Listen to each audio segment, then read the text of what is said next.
लाइथांजाक स्रांगशालो Hassine मन्त्रियकरा professor doctor Manik साहानि मानजाक मुंबाय disaster management executive committee नि कायसा कक्सा पांदा अंगमानी आ कक्सा पांदाव नांकुकमानी कक रक तयै कक सालायजाखा आ कक रकनो तैनो सिपाइजला हांकर फानि बखाक्तै ताइसा करा याप्रि रमजाक फिरोखा तिनी जून तालनि चुकु सालमारी तांगशालो कक्तमा थुमरानि बसकांगो डिस्ट्रिक्ट लेवलनि district emergency operation centre number साक्लायजाखा जेसेपनो कतर देरामुं देराखाहिके चुबाचु नांखाहिके और नंबर तै गोरोंगै मानबायनाय टंकसं लुकुरो सिपाइजला हांकर तांगबेदेकबाय गोरोंना बागै लैंडलाइन नंबर खा 0381286730 ते मोबाइल नंबर खा 7630953909 ताक्लाय बेसिवो थाग्यागारै वातै फैमबाय गोबांमा लोगरकनि नक नुखुं तैबाय लमजाक थांबायखा साक्लायजाक तंमानि लाइथांजाक मे तालनि 2004 सालमारनिसिमि जून ताल जरा वातै वानाय हनै ते वातै अबवाखा हायनि बागै बसगांसालो ताइसा वातै वाफिकाके लोगरक नि बागै याप्रि रमना बागै तियारंजाक सिपाइजला हांको तांगबेदे। तो नमस्कार। कुछ दिन पहले पिछले बुधवार को स्टेट डिजास्टर मैनेजमेंट अथॉरिटी का एग्जीक्यूटिव कमेटी का मीटिंग हुआ था which was chaired by the honourable chief minister sir और उसमें कुछ पॉइंट्स डिस्कस हुए थे जिसके आधार पर Sipahijala district disaster management authority ने मीटिंग के माध्यम से जो प्रिपेयर्डनेस है उसके बारे में आप लोगों को बताना चाहूँगा।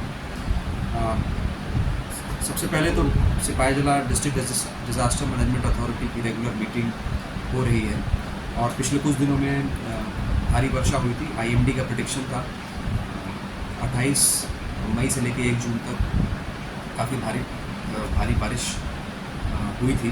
तो उसमें हम लोगों के जो प्रिपरेशंस थे उसको हम लोग रेगुलरली रिव्यू करते रहते हैं और डिस्ट्रिक्ट लेवल में 24/7 डिस्ट्रिक्ट इमरजेंसी ऑपरेशन सेंटर है जिसका नंबर मैं आप लोगों के माध्यम से लोगों को बताना चाहूँगा क्योंकि कोई भी किसी भी प्रकार की यदि आपदा होती है, कोई भी किसी भी प्रकार का यदि रिक्वायरमेंट है, प्रशासन का मदद चाहिए, पुलिस का मदद चाहिए, तो इस नंबर पे हम लोगों को कांटेक्ट किया जा सकता है। ये नंबर है 0381286730। ये लैंडलाइन नंबर है और मोबाइल नंबर है 7630953909 और इसी कंट्रोल रूम में पुलिस वायरलेस भी सेटअप किया जा रहा है। तो ये एक इंटीग्रेटेड कंट्रोल रूम का नंबर है जहाँ पे किसी भी प्रकार की यदि कोई सहायता की ज़रूरत होती है तो जिला प्रशासन को कांटेक्ट किया जा सकता है। उसके अलावा आने वाले मानसून सीज़न को ध्यान में रखते हुए भी हमारे प्रिपरेशंस चल रहे हैं। टोटल अभी डिस्ट्रिक्ट में 178 सिविल डिफेंस वॉलंटियर्स हैं, 87 नंबर्स सिविल डिफेंस वॉलंटियर्स नए आए हैं। इसके साथ ही साथ में 191 नंबर्स सिविल डिफेंस वॉलंटियर्स और 20 आपदा मित्र वॉलंटियर्स का इंगेजमेंट प्रोग्रेस में है और आने वाले 10 दिन के अंदर हम लोग उनका ट्रेनिंग करा के उनको भी हम लोग अपने डिस्ट्रिक्ट में एनरोल कर लेंगे। इसके अलावा पिछले साल काफ़ी ज़्यादा फ्लडिंग हुआ था। इम्बैंकमेंट्स कुछ इम्बैंकमेंट्स को डैमेज हुआ था। सोनामुरा में गोमती नदी के पास में इम्बैंकमेंट्स कुछ डैमेज हुए थे। विशालगढ़ में विजय रिवर के पास इम्बैंकमेंट्स डैमेज हुए थे। उसका काम भी executive engineer PWD water resource के माध्यम से टेकअप किया जा रहा है और एम्बैंकमेंट की स्ट्रेंथनिंग का काम चल रहा है। डिस्ट्रिक्ट्स में रेगुलर ट्रेनिंग मॉक ड्रिल के माध्यम से स्कूलों में ट्रेनिंग चल रही है, कम्युनिटी में ट्रेनिंग चल रही है, NDRF की सहायता ली जा रही है, TSR की सहायता ली जा रही है। इक्विपमेंट्स को भी हम लोग रेगुलरली रिपेयर कर रहे हैं और मॉक ड्रिल जब भी होता है तो इक्विपमेंट का फंक्शनैलिटी भी चेक होता है। शेल्टर हाउसेस जितने भी हैं उनको वो पहले से ही चिन्हित हैं, लेकिन आने वाले मानसून को ध्यान में रखते हुए वहाँ पे जो बेसिक सुविधाएं होती हैं, टॉयलेट, ड्रिंकिंग वाटर, इलेक्ट्रिसिटी, इसका भी काम आज हम लोगों ने डिज़ास्टर मैनेजमेंट का जो मीटिंग लिया उसमें SDMs के माध्यम से ये बताया है कि वहाँ पर ज़्यादातर शेल्टर हाउसेज स्कूल्स हैं तो वहाँ पे लाइटिंग की प्रॉपर व्यवस्था होनी चाहिए, ड्रिंकिंग वाटर और टॉयलेट्स वहाँ पे फंक्शनल होने चाहिए। जो एरियाज़ प्रोन हैं फ्लडिंग को लेकर, लैंडस्लाइड को लेकर, उनको भी चिन्हित किया गया है और वहाँ पे जो आसपास के जो कम्युनिटी हैं, जो लोग हैं, उनमें भी इसको लेकर अवेयरनेस फैलाया जा रहा है और मॉक ड्रिल्स के माध्यम से उनको भी अवेयर कर रहे हैं हम लोग कि यदि कोई डिज़ास्टर आता है तो कैसे हम लोग उसको रिस्पॉन्ड करें। जैसा कि आप सभी लोगों को पता है कि कोई भी डिज़ास्टर आता है तो जो फर्स्ट रिस्पॉन्डर होते हैं वहाँ के लोकल कम्युनिटी ही होते हैं। तो ये बहुत ज़रूरी है कि लोकल कम्युनिटी जो यूथ्स हैं, वहाँ के जो वॉलंटियर्स हैं, उनको स्ट्रेंथन किया जाए, उनकी कैपेसिटी को डेवलप किया जाए ताकि कोई भी डिज़ास्टर के समय वो लोग उसको रिस्पॉन्ड कर सकें जब तक वहाँ पर स्पेशलाइज्ड सर्विसेज अवेलेबल ना हो। हम लोगों के डिस्ट्रिक्ट में ही CTI है, 3 TSR बटालियन हैं, तीनों सब डिविजन्स में TSR बटालियन की जिम्मेदारी हम लोगों ने असाइन कर दी है। फर्स्ट बटालियन TSR की रिस्पॉन्सिबिलिटी विशालगढ़ में है, 13 बटालियन TSR की रिस्पॉन्सिबिलिटी सोनामुड़ा में है, 7 बटालियन TSR जमपुर जिला में है। ज़रूरत पड़ने पे उनको भी मोबिलाइज़ किया जा रहा है और क्लियरेंस के लिए जो भी इनका डिपार्टमेंटल कोऑर्डिनेशन की ज़रूरत होती है, DDMA मीटिंग के माध्यम से हम लोग उसको कोऑर्डिनेशन करते हैं ताकि कोई रोड ब्लॉकेज होता है या किसी प्रकार का इलेक्ट्रिसिटी पोल का इशू होता है तो ये हम लोग डिस्ट्रिक्ट लेवल पे इसको कोऑर्डिनेट कर सकते हैं। और इसके अलावा जो हमारा एक व्हाट्सएप ग्रुप है डिस्ट्रिक्ट लेवल पे, जिसमें डिस्ट्रिक्ट लेवल ऑफिसर्स हैं और वेदर रिलेटेड जो भी फोरकास्ट होता है वो हम लोगों को टाइमली मिल जाता है और उस ग्रुप के माध्यम से हम लोग सभी लाइन डिपार्टमेंट्स को दे देते हैं ताकि डिपार्टमेंट वाइज भी वो लोग प्रिपेयर्ड रहें।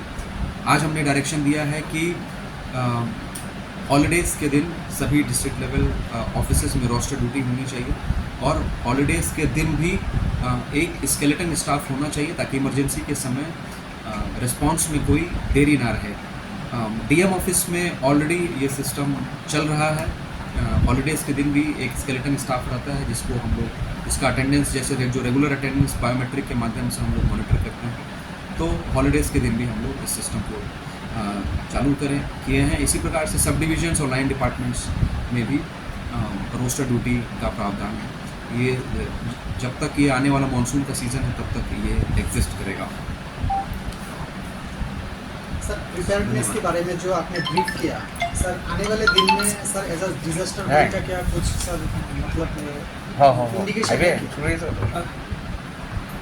ऐसा कोई मोटामोटी 600 प्रेडिक्शन मतलब श्योरिटी के साथ नहीं कह सकते हैं। डिज़ास्टर होता ही ऐसा है कि जो सडनली आए और जिसके लिए जो लोकल रिसोर्सेज हैं वो रेडी ना रहे, उसको हम लोग डिज़ास्टर बोलते हैं। जैसे पिछली बार हमने देखा तो पिछली बार की जो बारिश हुई थी और जो फ्लड लेवल हुआ था वो पहले अपना लैंड रिकॉर्ड्स करेक्ट कराना चाहते हैं, जिसके कारण आपसी लिटिगेशंस होते हैं, कोर्ट केसेस होते हैं, कई बार लॉ एंड ऑर्डर सिचुएशन भी तैयार हो जाता है इसके कारण। तो ये DM ऑफिस का, SDM ऑफिस का एक बहुत महत्वपूर्ण फंक्शन है कि वो जो रेवेन्यू केसेस के लिए जो दरख्वास्त आ रहे हैं उसको टाइमली डिस्पोज किया जाए। तो सिपाही जिला डिस्ट्रिक्ट में हम लोगों ने इसके लिए रेगुलरली प्रत्येक सप्ताह मेरा अलग कोर्ट होता है, हमारे ADM साहब है, ADM BP साहब, उन लोगों का अलग कोर्ट होता है। तो अभी तक यदि हम लोग 2025 की बात करें, 6 जून तक देखें तो 142 केसेस को हम लोगों ने 142 केसेस की हियरिंग की है, 67 केसेस को डिस्पोज किया है। सर एक या 95 केसेस 95 केसेस, 67 केसेस को हम लोगों ने डिस्पोज किया है DM के कोर्ट में और ADM के कोर्ट में इसी प्रकार से 170 केसेस को हियरिंग की गई है और 84 केसेस को डिस्पोज किया गया, बाकी प्रोग्रेस में है। तो टोटल यदि देखा जाए तो 312 केसेस हम लोग हियरिंग किए हैं और 151 केसेस को ऑलरेडी डिस्पोज किया गया है और 161 केसेस जो है प्रोग्रेस में है। और आज एक मेगा कैंपेन लिया गया था जिसमें 50 केसेस की हियरिंग ADM साहब ने की थी, जिसमें से 39 केसेस अपीयर हुए थे, जिसमें से 18 केसेस को एक दिन के अंदर डिस्पोज किया गया था। और ये इसलिए भी इम्पोर्टेंट है क्योंकि हमने देखा कि कुछ केसेस बहुत ही पुराने थे ऐसे भी केसेस थे जब वो अनडिवाइडेड डिस्ट्रिक्ट का था, 15 साल 20-20 साल पुराने ऐसे केसेस हैं, तो उन केसेस को हम लोग ऐसे उसको प्रायोरिटी दे रहे हैं और उसके बाद जो ऑनगोइंग केसेस हैं उनको भी हियरिंग कर रहे हैं। तो ये हम लोगों का जिला प्रशासन का एक स्पेशल इनिशिएटिव हम लोग ले रहे हैं। आप लोगों ने कुछ दिन पहले हमारा नया कोर्ट रूम आया था, उसमें भी आप लोगों ने आमंत्रित किया था। तो इससे पब्लिक की जो समस्या हैं लैंड रिकॉर्ड्स रिलेटेड, उसको हम लोग सुलझाना चाह रहे हैं ताकि लैंड रिलेटेड कोई ऐसे लिटिगेशंस या लैंड रिलेटेड कोई लॉ एंड ऑर्डर प्रॉब्लम ना। सर, और और सिपाही जिला में आपने देखा होगा कि लैंड रिलेटेड इश्यूज काफ़ी हाईलाइट होते हैं। यस सर, तो इसलिए हमारी रिस्पॉन्सिबिलिटी, जिला प्रशासन की रिस्पॉन्सिबिलिटी के टाइम बाउंड मैनर में ऐसे केसेस को डिस्पोज। और भी एक प्रॉब्लम है सर, जो लैंड वालों का मिसिंग प्लॉट जो है, वो मिसिंग प्लॉट भी मैंने अभी तक नहीं आ रहा है। बहुत सारे मिसिंग प्लॉट है, उसका सर क्या अपडेट है? मिसिंग प्लॉट से क्या? MGDRS रजिस्ट्री में हाँ। इसका सर्कल रेट गवर्नमेंट वैल्यू नहीं होता Government- मिसिंग प्लॉट। ये एक्चुअली हम लोगों का त्रिपुरा में director of land records he circle rate modify करता है सिस्टम में। तो जैसे ही हमारे पास इंफॉर्मेशन आता है जनरली तहसीलदार से, SDM ऑफिस से, जैसे ही जिसमें प्लॉट का इन्फॉर्मेशन आता है इमीडिएटली हम लोग डायरेक्टर ऑफ लैंड रिकॉर्ड्स को भेजते हैं। हार्डली हमारी तरफ से कुछ पेंडेंसी रहता है।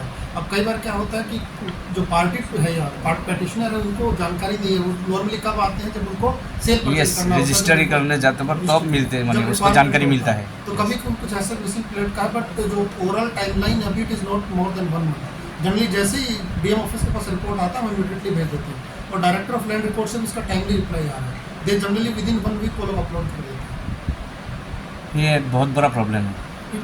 क्यों इसमें कुछ मिसिंग प्लॉट्स हैं जिनका LGDRS में वैल्यू अभी सर्कल रेट नहीं होता, नहीं होता। लेकिन इसमें ओनली सॉल्यूशन इज कि हमारे रिकॉर्ड में एक बार आए, जैसे हमारी इन्फॉर्मेशन में आता है हम लोग इमीडिएटली उसको अपडेट कर देते हैं। Thank you sir.